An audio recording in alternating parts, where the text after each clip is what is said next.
Hey, hey, hey, what's going on, ladies? I'm coming up in here.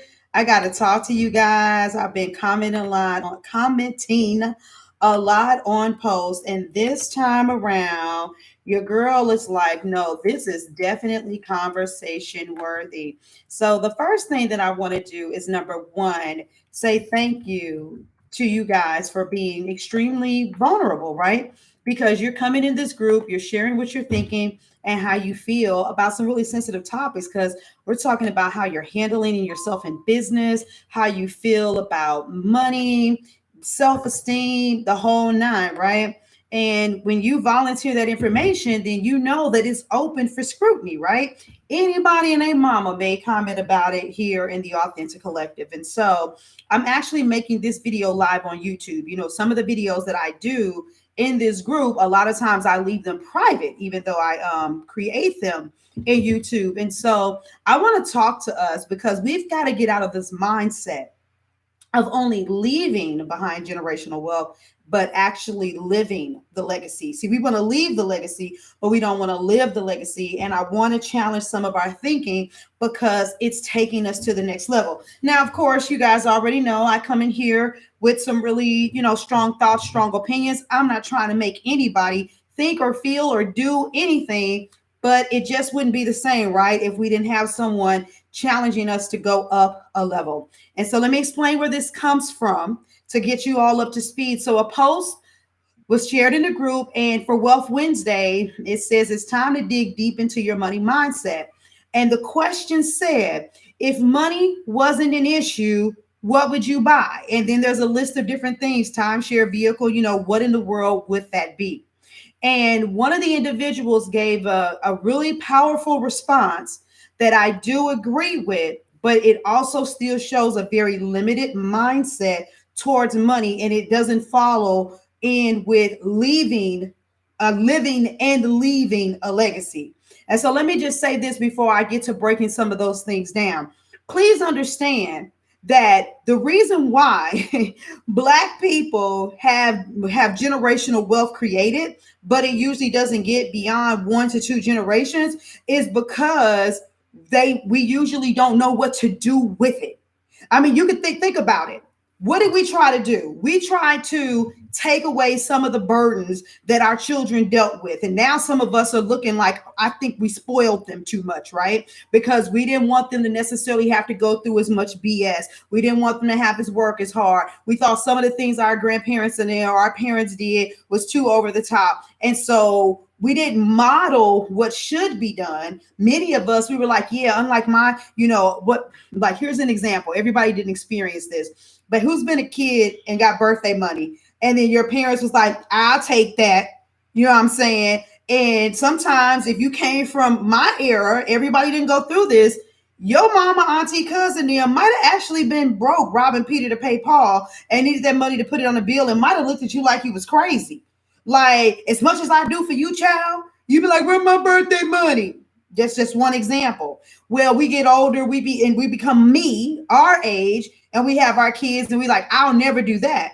But a lot of us, we took the kids' money. They got birthdays, and we saved it in little piggy banks for them. But we had to evolve in our thinking, or some of you all still do that. I realized, I was like, that's not exactly the answer either, because they're not learning how to save the money themselves. So I know for me personally, one of the things that I did was I took my children to the bank. I had them open up bank accounts. Now, my oldest, I did this when she was a teenager. But my second child, I had her in the bank opening up an account at like 8 years old. Like putting her little chicken scratch signature on there, sitting in the bank. Because some black people scared of banks. I mean, like, let's just be real. Why do you think they have so many of these debit card companies for all of us that have ruined our reputations with banks? You know, we in the what is that, the ACH system, owing money and can't even do anything with the banks. Just for example, some of us don't even want to go in there. The ideal of applying for a loan, we don't feel worthy. we don't even really understand. But and God forbid, we're not going to talk about the stock market. So the only thing we really do know is go to school, get an education, get a good job, or bump that because that plan didn't work and I'm gonna become an entrepreneur. And I keep on saying that I'm gonna create my own life and I'm gonna build generational wealth, but I really create an entrepreneur job and I end up working hard as fuck for myself. And so whether or not we realize it, we're in a different version of the rat race. We're in a different version of the same prison. And many of us don't explode to that place of experiencing financial freedom. And for me, that's a problem. And that's one of the reasons why I do so much of what I do. So anyway, like I said, the question was just basic. And I'm going to be honest with you.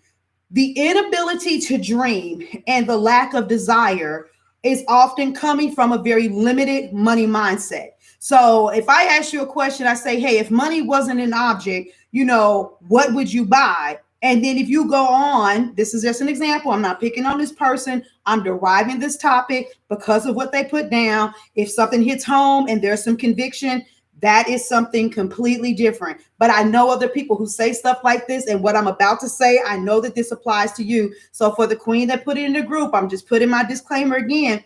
I'm not talking about you unless this shoe fits. Your comments stimulated a very important topic. Okay, no more disclaimers because y'all already know I don't like to sugarcoat anything. So when someone says to you, if money wasn't an object, what would you buy? And you're like, I wouldn't buy nothing. I ain't impressed with nothing. I don't need nothing. All I'm trying to do is just stack money so my kids can have money, blah, blah, blah. Okay, so what you're saying to me then is that you have more. You have more than what you need.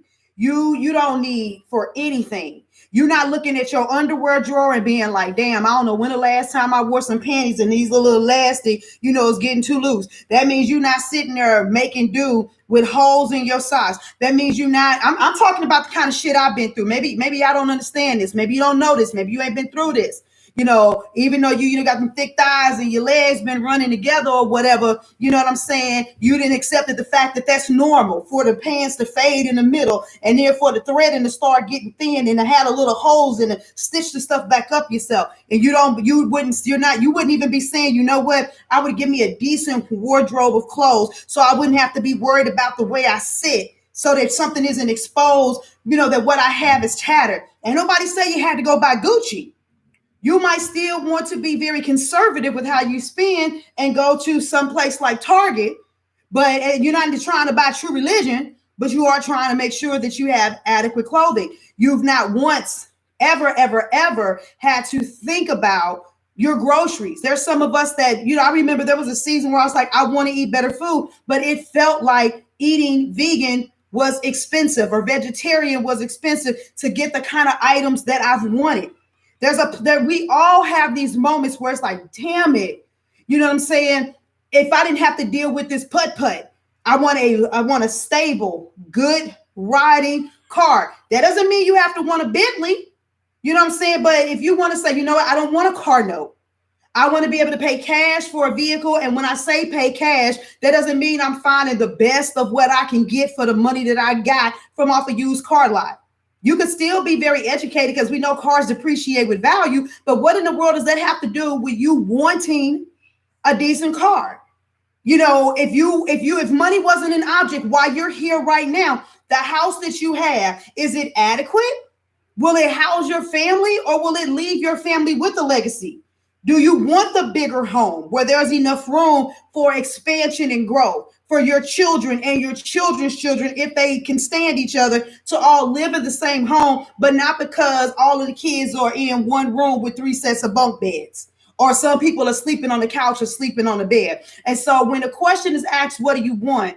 When a person says that they don't want anything at all, but then I know that you're still fighting to make money and struggling to build your business, there's a disconnect there. Now, the other problem with this is that it's not modeling the truth about what God has promised us. Okay, I'm not religious. I'm spiritual, but I have a Christian background. And when Jesus prayed, he said, thy kingdom come, thy will be done on earth as it is in heaven. I heard there were streets paved in gold in heaven. I heard that there was no lack. There was nothing but joy. There was nothing but peace. And so my thing is, And why is there not an expectation to have life and to have it more abundantly to the point that your cup is overflowing, that you can experience the legacy and leave the legacy? Because you best believe Jeff Bezos is living a legacy. Bill Gates is living a legacy. Eric Thomas is living a legacy. Les Brown is living a legacy. Lisa Nichols, they're living a legacy.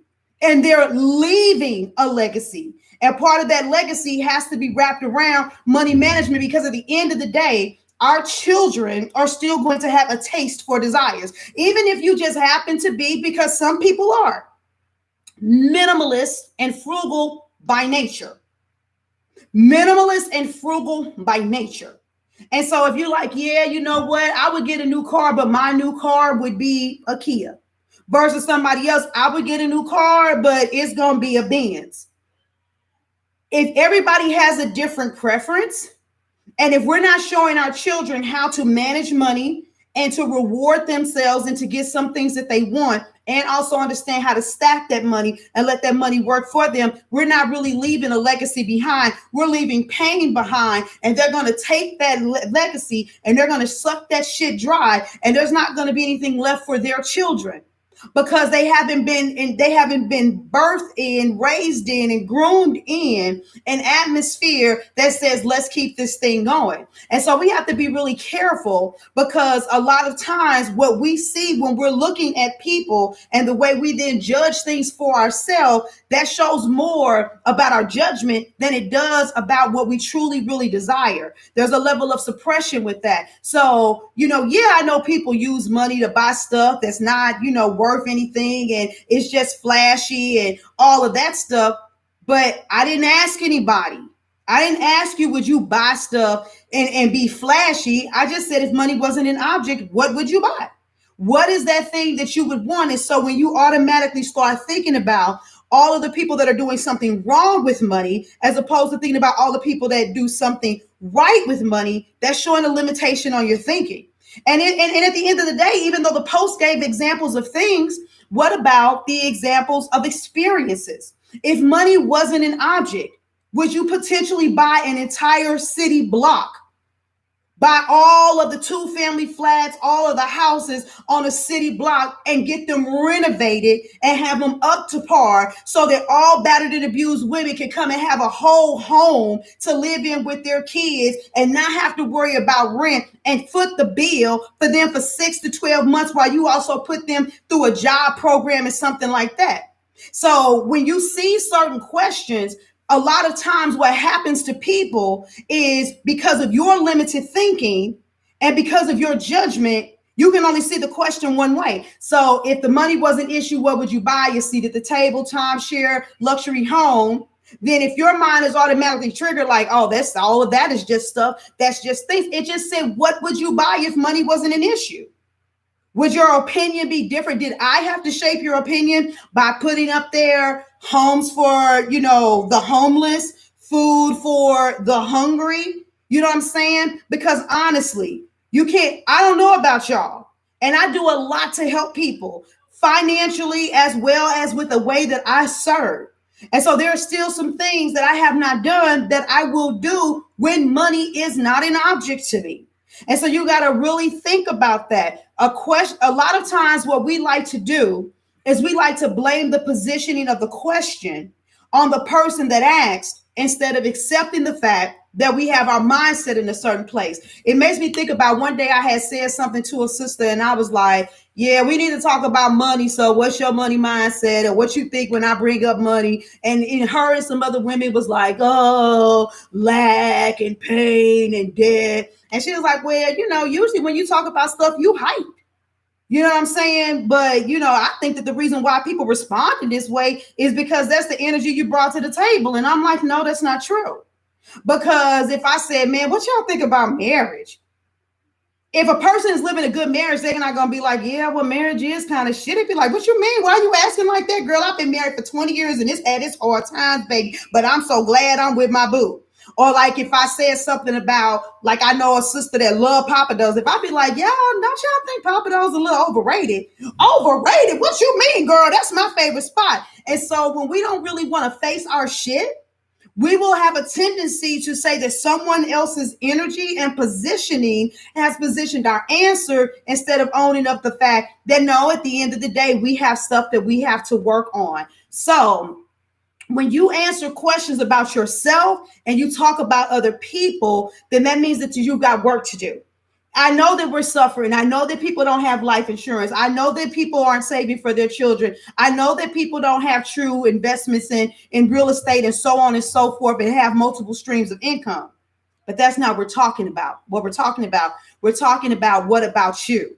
And so for you guys, you need to understand that visualizing what it is that you desire has a lot to play in what you attract. It has a lot to hone in on how you move.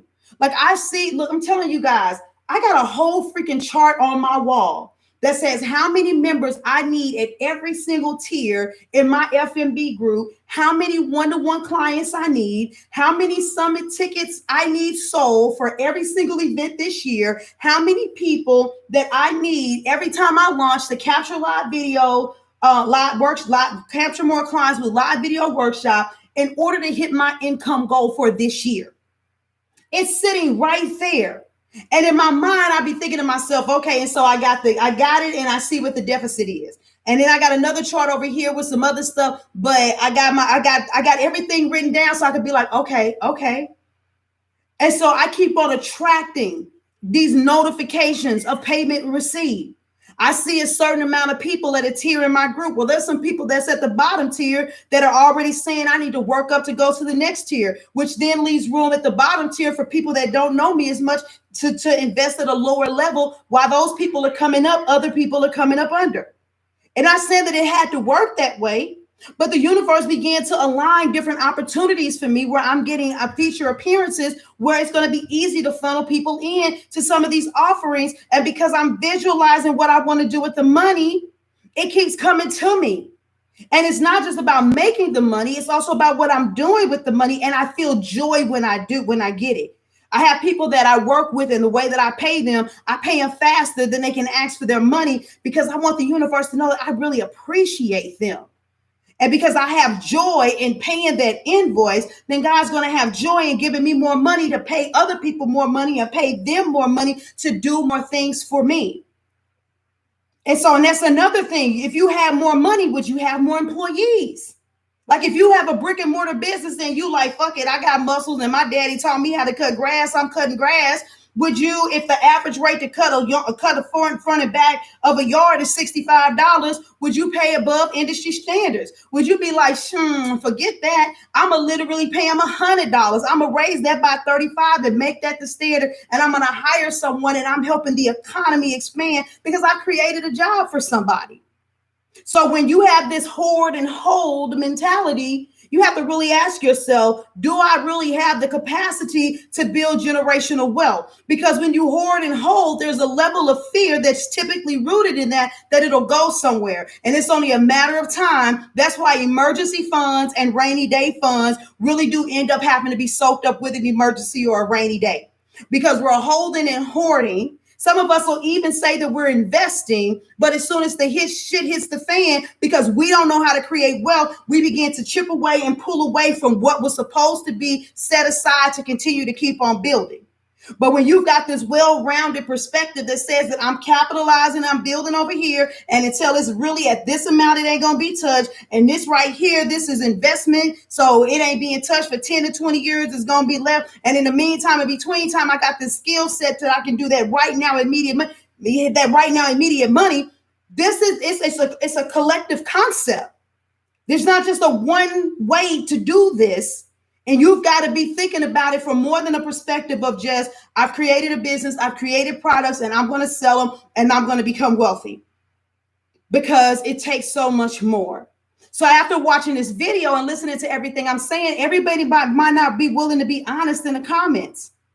But you either felt convicted or you didn't by what I said. You either see an area of your life where you can improve or you don't. But I'm going to tell you something. If you keep on expanding the conversations that you're having, if you keep raising the caliber of people that you're around and the conversations you're participating in, it's going to challenge you to speak to things, circumstances, beliefs, and opinions differently, which means that your results are going to begin to change. So that is my nugget, for you guys today. I hope that you all enjoy this video. I hope that you get something from it. But Black people, if we're going to get somewhere, we've got to change our stinking thinking. Regardless of everything that's going on around us, we have the right to and the responsibility to not only leave a legacy, but live a legacy so we can model for our children what they should be doing well after and long after we are gone. So I love y'all. That's my nugget. I'm out of here. Deuces.